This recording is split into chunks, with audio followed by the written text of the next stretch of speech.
Bismillah, alhamdulillah, wa salatu wa salam ala nabiyyina Muhammadin wa ala alihi wa sahbihi ajma'in. Continuing with the lesson on Al-Aqeedah al-Wasitiyyah, we're looking at the affirmation of the attributes of Allah subhanahu wa ta'ala. And the author, Shaykh al-Islam Ibn Taymiyyah, he's mentioning the ayat that mention specific attributes altogether. So we've read the affirmation of the attributes of knowledge and might. And the next set of attributes which are affirmed are the attributes of hearing, seeing, and irada, which is will. We read the Arabic, now we're going to read the English. It says, His statement, the statement of Allah, nothing is like Him, and He is the hearer and the seer. And Allah has said, excellent is that which Allah instructs you. Indeed, Allah is ever hearing and seeing. And His statement, if only when you entered your garden you had said, that which Allah wills is, there is no strength save in Allah subhanahu wa ta'ala.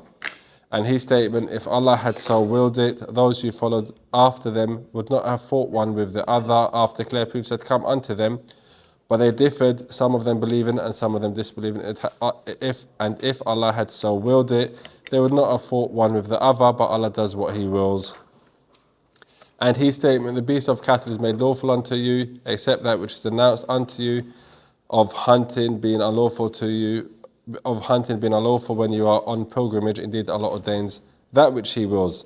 And His statement, of whomsoever it is Allah's will to guide, his heart He expands into Islam. And of whomsoever it is His will to send astray, his heart He made closed and narrow, as if it were engaged in sheer ascent. So these ayat that the author mentions, in them is the mention of Allah's hearing, Allah's seeing, and of Allah's will. After that, he mentions ayat speaking about the attribute of love. And in these ayat, which are maybe 5 in number, Allah affirms for Himself this attribute. For example, the first one, it says, and be good, and do good. Indeed, Allah loves those who do good. And the statement, act justly. Indeed, Allah loves those who are just. And His statement, so long as they are true to you, be true to them. Indeed, Allah loves those who keep their duty. And His statement, truly Allah loves those who repent and loves those who care for cleanliness. And His statement, say, O Muhammad sallallahu alaihi wasallam, to mankind, if you love Allah, follow me, Allah will love you. And His statement, Allah will redeem a people whom He loves and who love Him. And His statement, indeed Allah loves those who fight in ranks for His cause, as if they were a solid structure. And He has said, He is the forgiving, the loving. So all of these ayat, as you can see, they mention the word love, that Allah subhanahu wa ta'ala has this attribute of love. After that is the attribute of mercy. And again, there's a number of ayat which are mentioned that mention that Allah subhanahu wa ta'ala is merciful. So He's saying, in the name of Allah, the beneficent, the merciful. And the saying of Allah, our Lord, you comprehended all things in mercy and knowledge. And He's saying, He is merciful to the believers. And His statement, my mercy has embraced all things. And His statement, your Lord has prescribed for Himself mercy. His statement, He is the forgiving, the merciful. And His statement, Allah is better than any of you at guarding. And He is the most merciful of those who show mercy. So all of these ayat, they mention the attribute of mercy. No. وقوله رضي الله عنهم ورضوا عنه وقوله ومن يقتل مؤمنا متعمدا فجزاؤه جهنم خالدا فيها وغضب الله عليه ولعنه وقوله ذلك بأنهم اتبعوا ما أسخط الله وكرهوا رضوانه وقوله فلما آسفونا انتقمنا منهم وقوله ولكن كره الله بعاثهم فثبطهم وقوله كبر مقتا عند الله أن تقولوا ما لا تفعلون وقوله هل ينظرون إلا أن يأتيهم الله في ظلال من الغمام والملائكة وقضي الأمر وقوله هل ينظرون إلا أن تأتيهم الملائكة أو يأتي ربك أو يأتي بعض آيات ربك وقوله كلا إذا دكت الأرض دكا دكا وجاء ربك والملك صفا صفا وقوله ويوم تشقق السماء بالغمام ونزل الملائكة تنزيلا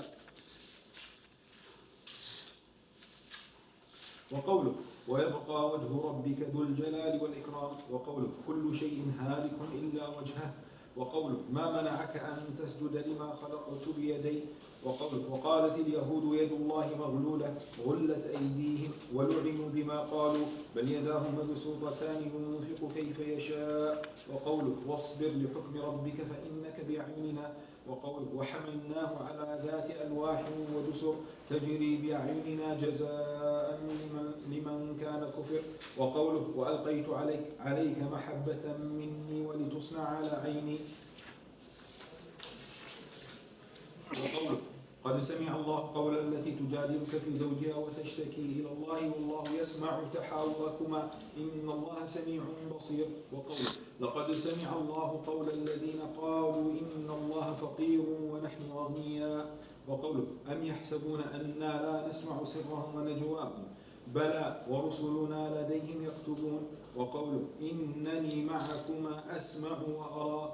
وقوله ألم يعلم بأن الله يرى. وقوله الذي يراك حين تقوم وتقلبك في الساجدين إنه هو السميع العليم. وقوله وقل اعملوا فسيرى الله عملكم ورسوله والمؤمنون. وقوله وهو شديد المحال. وقوله ومكروا ومكر الله والله خير الماكرين. وقوله ومكروا مكرا ومكرنا مكرا وهم لا يشعرون. وقوله إنهم يكيدون كيدا وأكيد كيدا.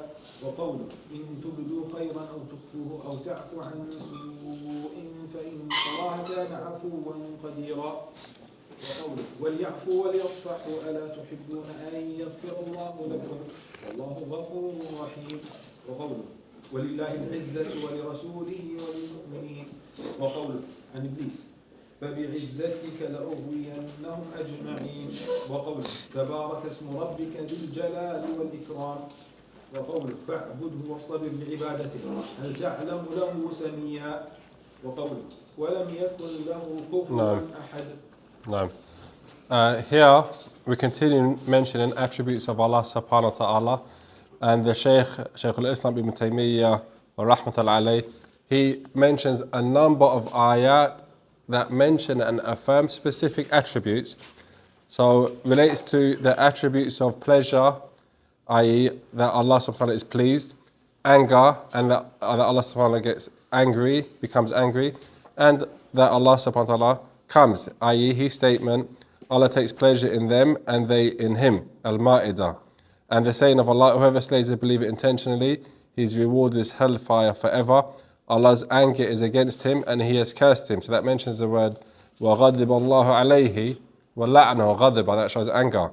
And his statement, that will come to be because they follow that which angered Allah and shun that which pleases him. So here you have both of them. That اتبع ما أسخط الله وكيده رضوانا. And his statement, when they angered us, we punished them.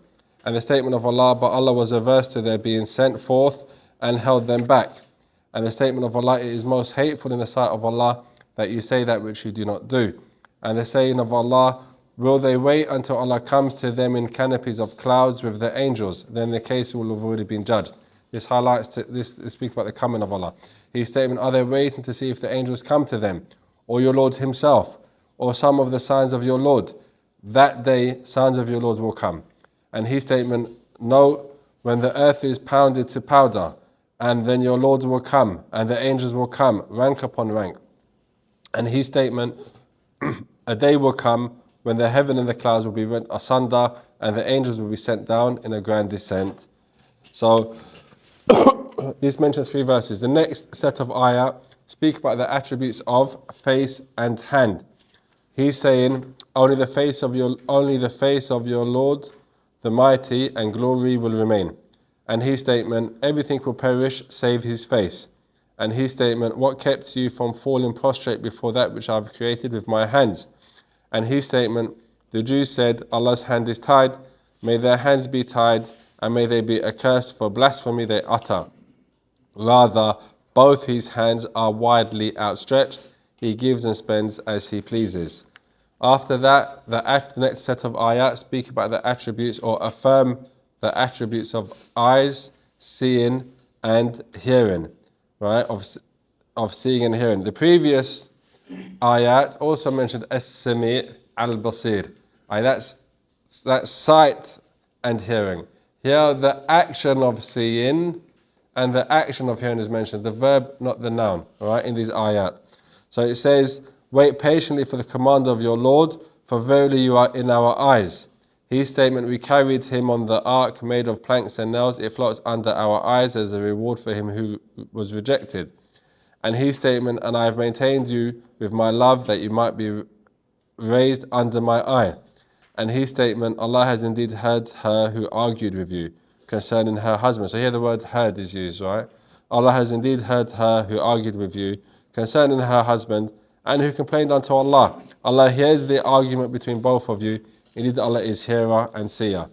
His statement, verily Allah heard the saying of those who said Allah is poor and we are rich, meaning the Jews.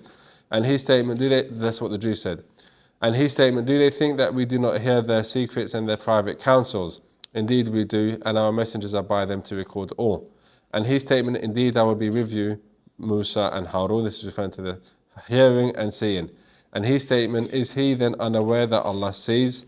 And his statement, who sees you when you stand up to pray and sees your movements among those who fall prostrate.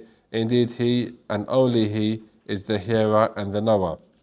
And his statement, say, act, Allah will see your actions and so will his messenger and the believers.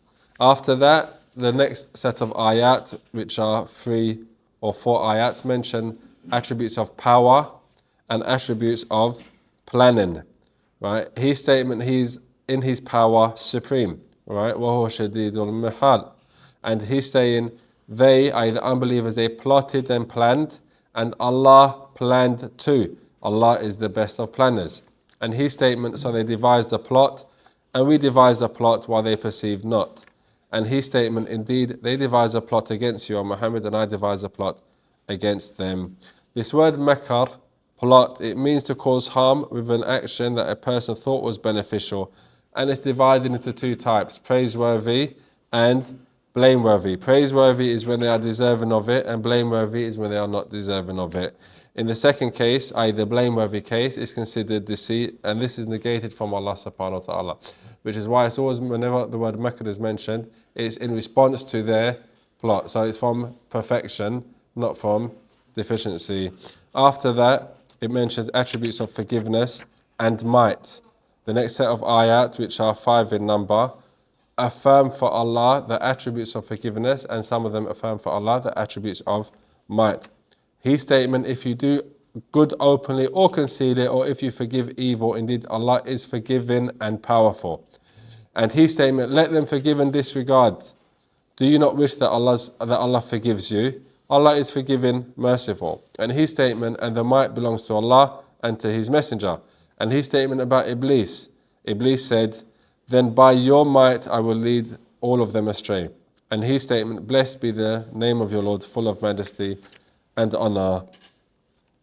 Then we come to a 4th category of proofs, and these are proofs that that mention negation of particular attributes, i.e. these attributes are negated from Allah subhanahu wa ta'ala.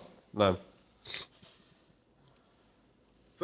قوله فاعبده واصطبر لعبادته هل تعلم له سميا وقوله ولم يكن له كفوا أحد وقوله فلا تجعلوا لله أندادا وأنتم تعلمون وقوله ومن الناس من يتخذ من دون الله أندادا يحبونهم كحب الله وقوله وقل الحمد لله الذي لم يتخذ ولدا ولم يكن له شريك في الملك ولم يكن له ولي من الذل وكبره تكبيرا وقوله يسبح لله ما في السماوات وما في الأرض له الملك وله الحمد وهو على كل شيء قدير وقوله تبارك الذي نزل الفرقان على عبده ليكون للعالمين نذيرا الذي له ملك السماوات والأرض ولم يتخذ ولدا ولم يكن له شريك في الملك وخلق كل شيء فقدره تقديرا وقوله ما اتخذ الله من ولد وما كان معه من إله إذا لذهب كل إله بما خلق ولعلى بعضهم على بعض سبحان الله عما يصفون عالم الغيب والشهادة فتعالى عما يشركون.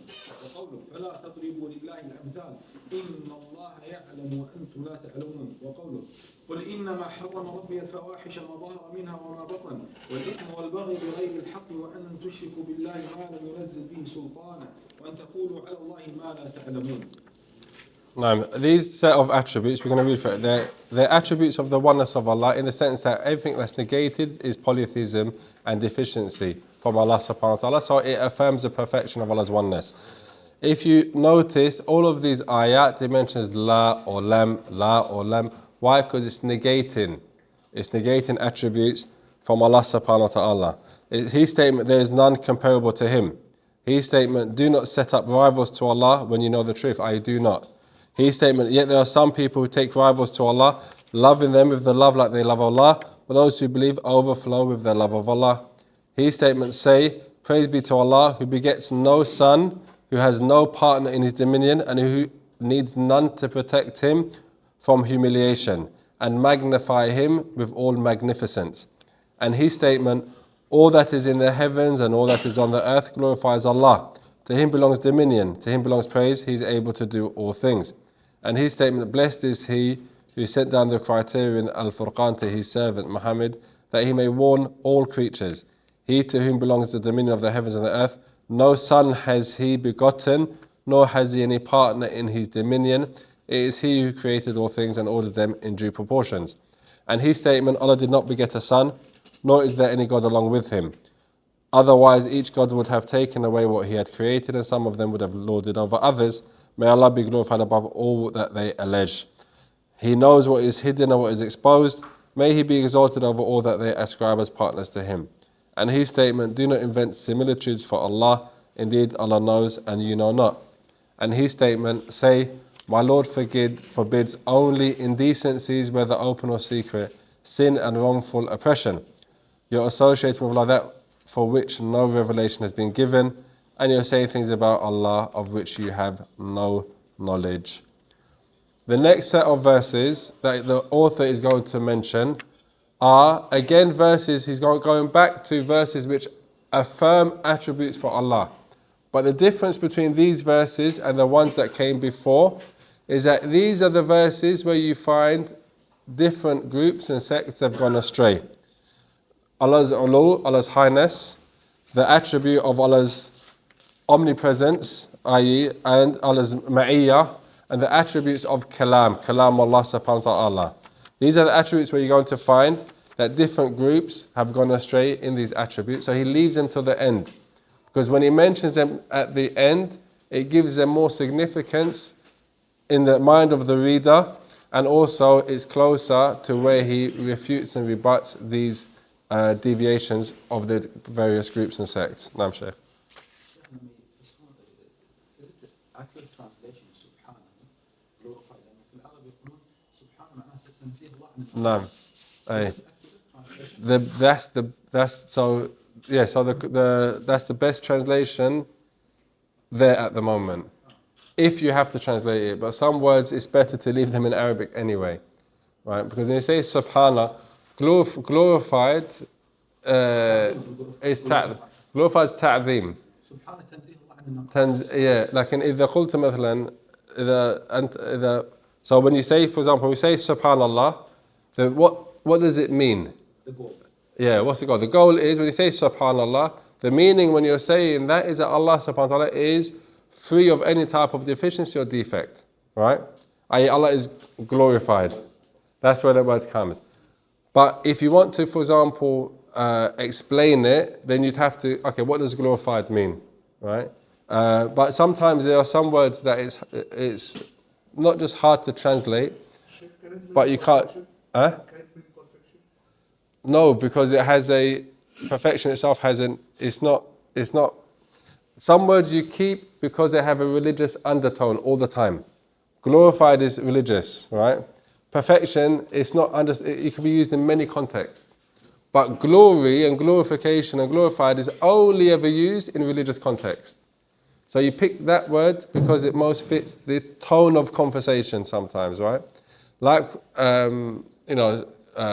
you use some words because they have an archaic meaning, right? Like you say ye, for example, if you want to go back, like when you're reading, for example, even if you're reading Quran in English, for example, and you're translating the verses, sometimes some of the translations which use Old English are better than the translations that use New English.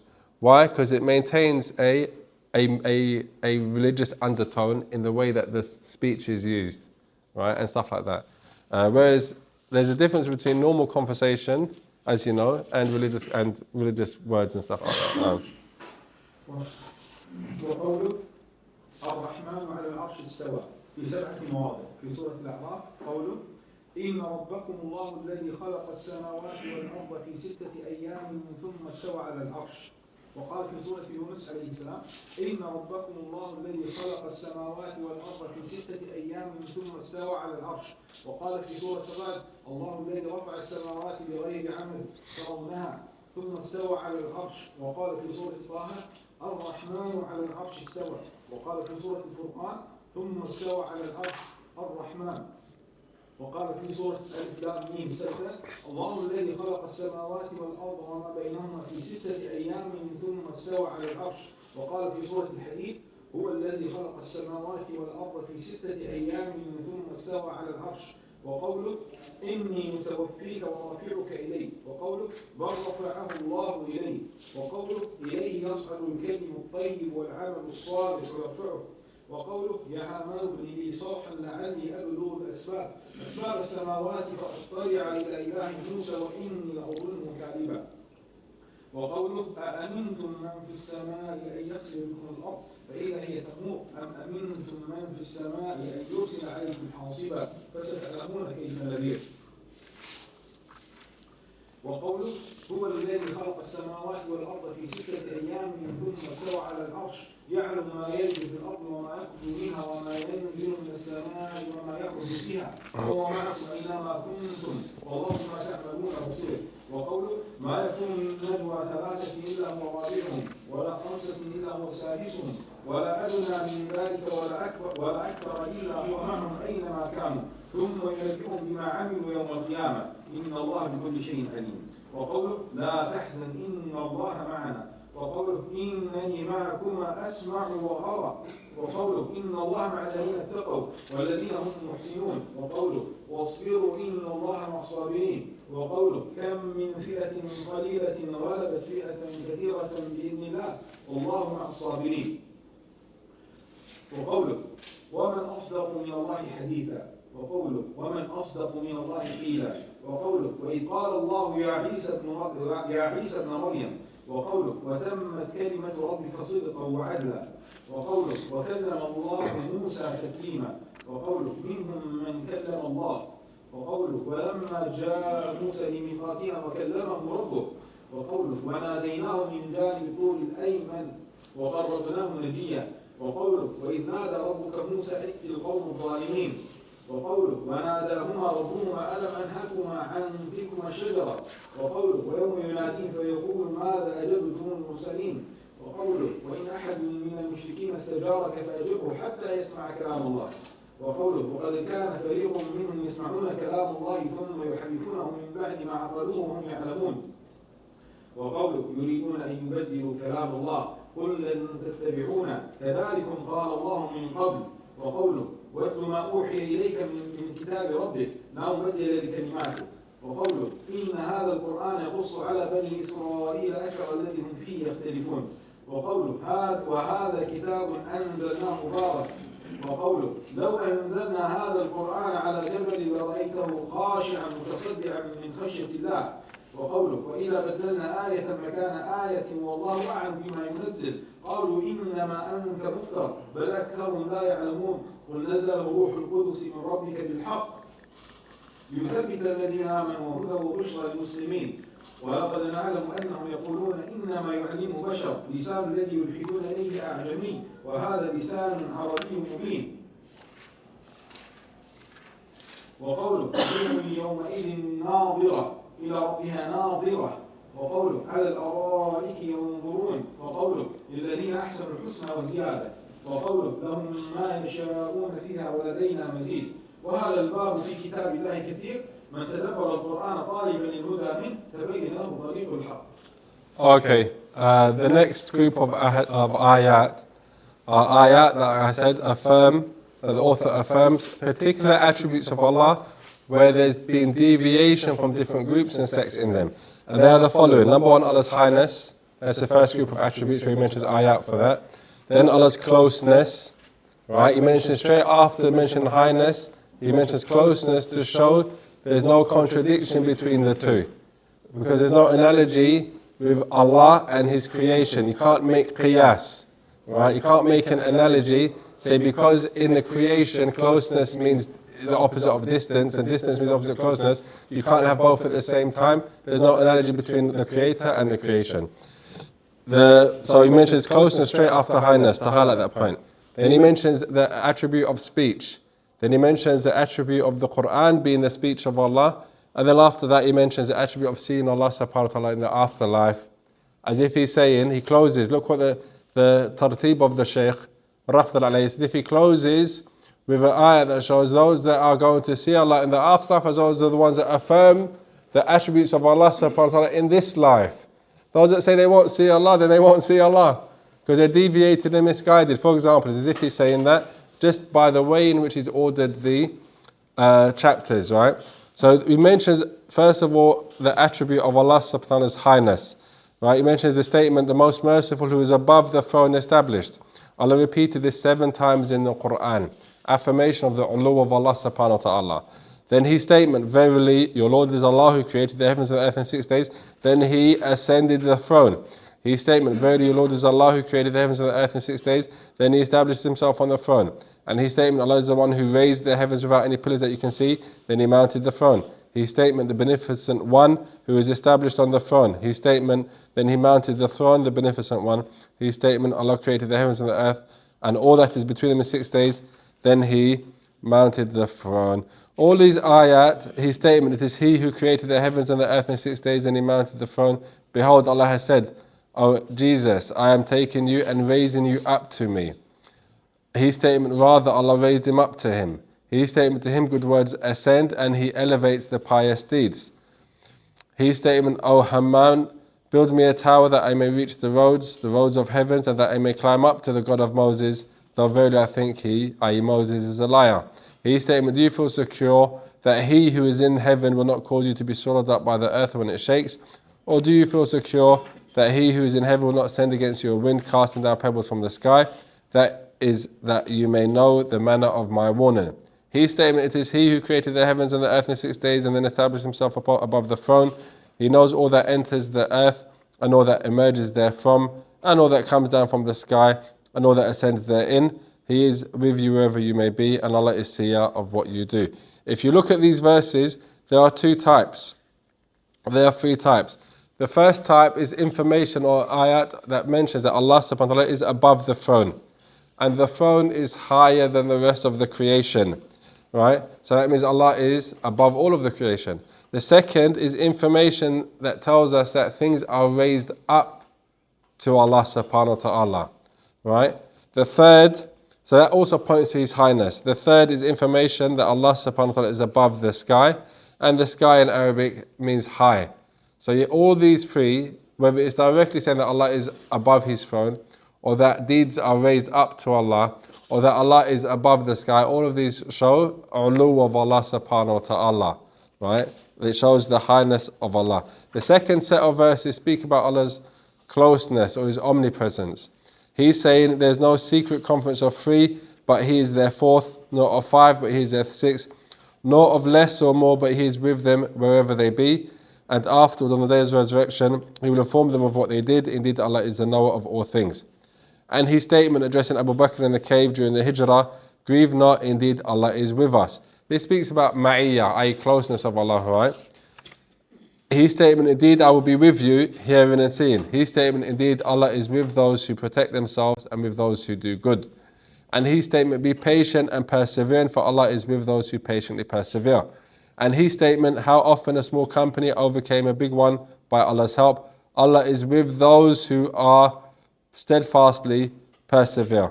So all of these ayat shows the creation or the Allah's closeness to His creation. And when it comes to closeness, i.e. the ma'iyyah of Allah is two types. The first type is general. Allah is with all of the creation, right? His closeness, right? That's the first ma'iyyah. The second one is specific, and that is also of two types. With regards to the second type, the specific closeness, it means that Allah subhanahu wa ta'ala is safeguarding and protecting and guarding that. That's what the meaning of ma'iyyah there. Right? The first one, Allah is with everyone, Allah knows everything. There's nothing that escapes the knowledge of Allah. This one is that it shows specific, and that's of two types. The first type, where Allah mentions He's specifically with particular believers, like in the case of the Allah's with, when the Messenger of Allah mentioned, don't be sad. I'm with you both, I hear and I see, i.e. with them.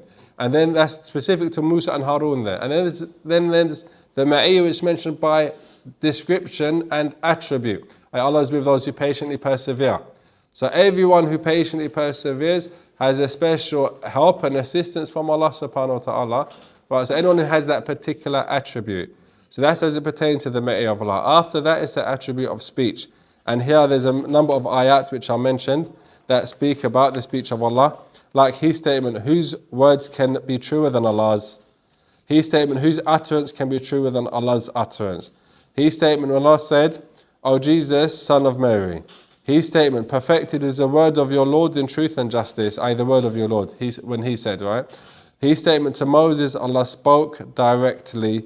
His statement, among them, messengers were those whom Allah spoke to. And His statement, when Moses came to our appointed place and his Lord spoke to him.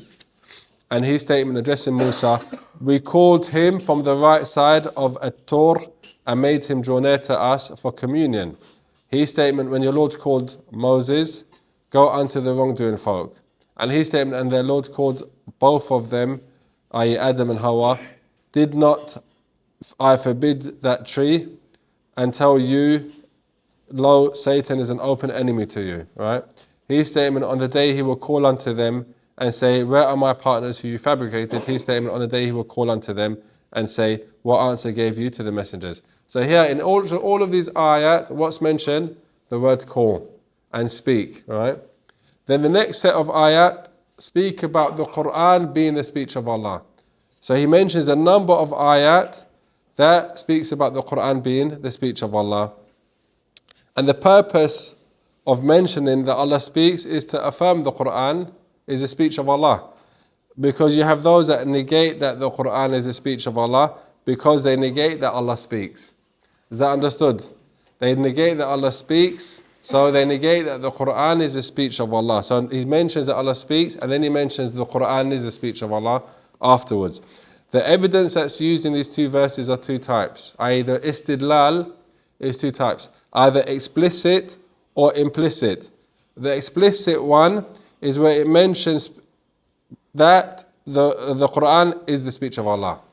The implicit one is where the verse mentions that the Quran descended from Allah, right? And it's understood that Allah spoke it. And this refers to all of the revealed books, generally speaking. In their original form, this refers to all of the revealed books, generally speaking, in their original form. And the Quran specifically, right? When it comes to narration is not possible without speech, and speech must have a speaker. So the verse mentioning that the Quran narrates proves that Allah is a speaker, as in the verses, and we narrate to you the story of, for example. Let's look at the verses. Here's a test, here's a quick task for you to keep you awake. Here's a task for you. The verses are either explicit or implicit. As I read the verse in English, you tell me, is that explicit, meaning directly mentioning it, or is it implicit? Understood the task? Everyone understands the task, yeah? Okay, good. If any one of the pagans seeks your protection, grant it to him so that he may hear the words of Allah. Explicit or implicit? Explicit. So, حتى يسمع كلام الله, or حتى يسمع Kalam Allah, up until he hears the Kalam of Allah, explicit. The second verse, a party of them used to listen to the words of Allah, then used to distort it knowingly after they understood it. Explicit or implicit? Explicit. They used to hear the words of Allah, right? That's direct. That's a direct statement.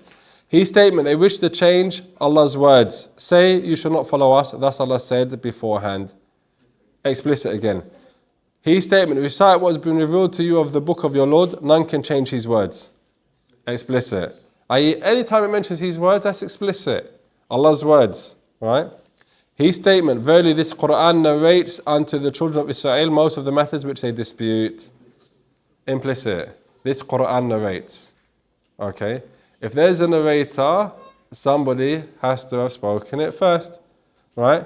So you understand from the fact that it's been narrated that it was spoken beforehand. Because you're narrating it, it's not the narrator, it goes back to the original speaker.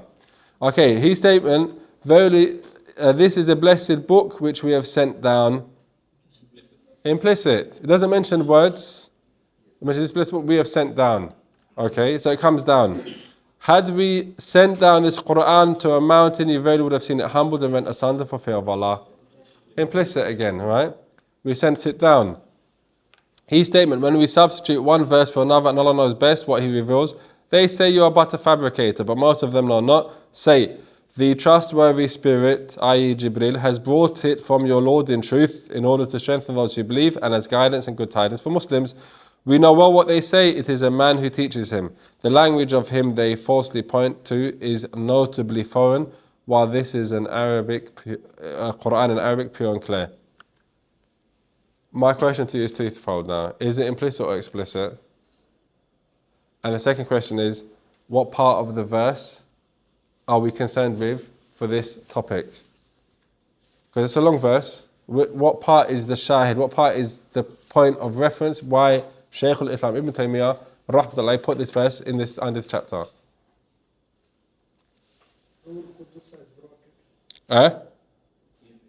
Has brought it. Ruh al-Qudus has brought it. Right? So that's the part that shows that it's implicit. Good. And the second question, what part of the shahid? That was a part of the shahid and it's implicit. I answered it. Then we go to seeing Allah, which is the last of the verses that are referring to the attributes of Allah that it mentions, after which he's going to speak about the evidence from the Sunnah for what he's just mentioned for the Quran. Because remember, this is the Aqeedah of Ahlul Sunnah wal Jama'ah. And he mentioned at the beginning that this is based upon affirmation of what Allah affirms for himself in the Quran and affirmation of what is affirmed in the Sunnah. Right? So he says, speaking about, before he goes into that, speaks about seeing Allah. His statement, some faces that they will beam in brightness looking toward their Lord. And his statement on couches looking at their Lord. His statement, for them who have done good is the best reward and something more, extra. His statement, they will have all that they desire and there is still more with us. The Quran is full of verses which deal with this topic. Whoever studies the Quran, carefully searching for guidance from it, the truthful path will be clear to him. Here, there's two verses which are explicit that mention looking and seeing Allah, and there's two verses that mention something more. And the scholars of tafsir, they said this ziyada, or this something more, is seeing Allah subhanahu wa ta'ala. It's an extra reward, right? It's an extra reward in addition to the reward which is that which no eye has seen and that which no ear has heard, that's in paradise. The believer will also see his Lord. And that's been explained by the ahadith of the Prophet Muhammad sallallahu alayhi wa sallam in tafsir of these verses. These verses that have been mentioned, there's verses of affirmation and negation in one verse, affirmation and negation in one surah, affirmation in a number of surah of specific attributes of Allah subhanahu wa ta'ala, negation. And that's why Ahlul Sunnah wal Jama'ah, those that are knowledgeable, those that are scholars, they look at the Quran, look at the Sunnah, and they take from that the Aqeedah, the principle. What's the principle as it pertains to the names and attributes of Allah? Is that we affirm whatever Allah has affirmed for Himself in the Quran and whatever the Messenger of Allah sallallahu alaihi wasallam has affirmed for Him, without making tahrif or ta'til or takyif or tamthil, without changing the meaning, distorting it. No, it means something else, because if we affirm it, right, they say Allah's hand means Allah's power, right, and stuff like this, without making tahrif, without making ta'til, say no, we don't affirm for Allah those attributes. We don't say Allah loves, we don't say Allah gets angry, right? They completely negate it from Allah. Allah's love is Allah's punishment. Allah's love is Allah's reward. Allah's anger is Allah's punishment, right? And take away the attribute completely, that's called ta'til. Without saying takyif, i.e. how Allah came, without making tamthil. They take that because that's what is in the Quran, affirmation and negation. After that, he's going to mention evidence from the Sunnah of the Prophet Muhammad sallallahu alaihi wasallam affirming these attributes that we've just mentioned, the last group. And before that, though, he's going to mention the position of the Sunnah as it pertains to the Quran. Right? What's the relationship between the Sunnah and the Quran? No.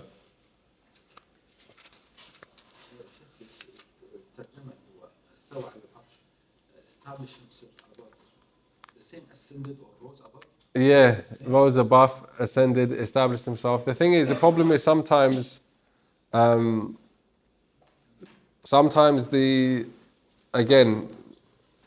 we translate words into English, we lose the strength of the Arabic or the meaning.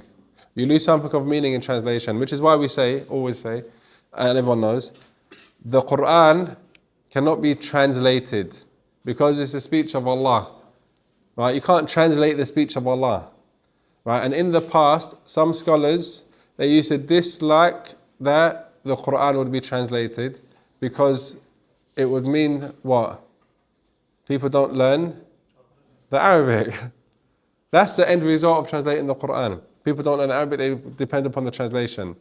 But if, for example, you only had Arabic and the only way you could understand what Allah wants from you in terms of obligations and prohibitions and belief and iman was to understand the Arabic language, everyone would learn the Arabic language.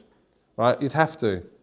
Right? But, every time has what's suitable for that time.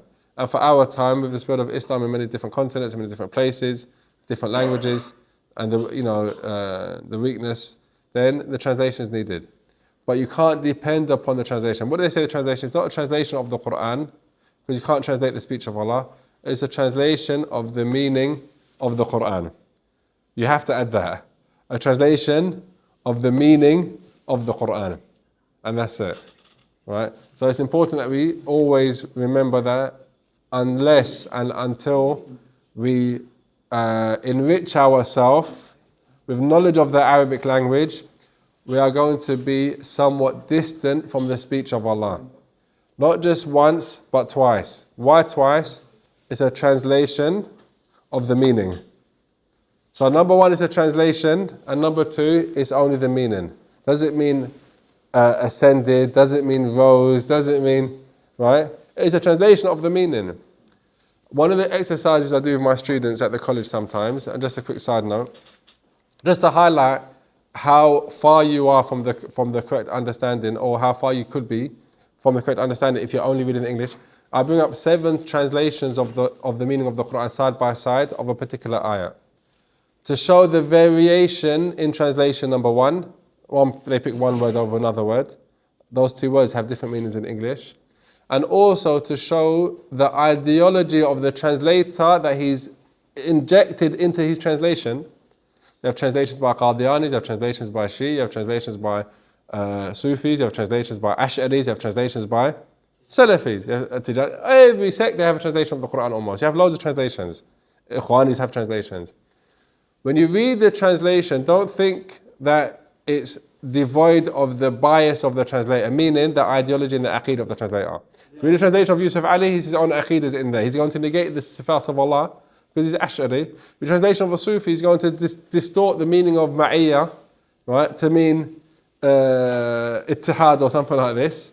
You read the translation of, i.e., you're basically at the mercy of the translator. If you don't know the aqeedah of the translator and you read it, you may potentially have a wrong understanding. How do you know that this translation is not a Qadiani translation? For example, and they're ba'id, far, isn't it? or a translator, the translator. Some websites, they purposely the Quran website, right? And it turns out that they got the domain name early, the Quran. They bought it very early. Who are these people that bought it? Shia or Rafid or whatever. They bought that domain name, or they were Qadianis or whatever, because they understood that every Muslim's going to type in the Quran. I think it's Qadianis in the UK, they have it. Al-Quran.com.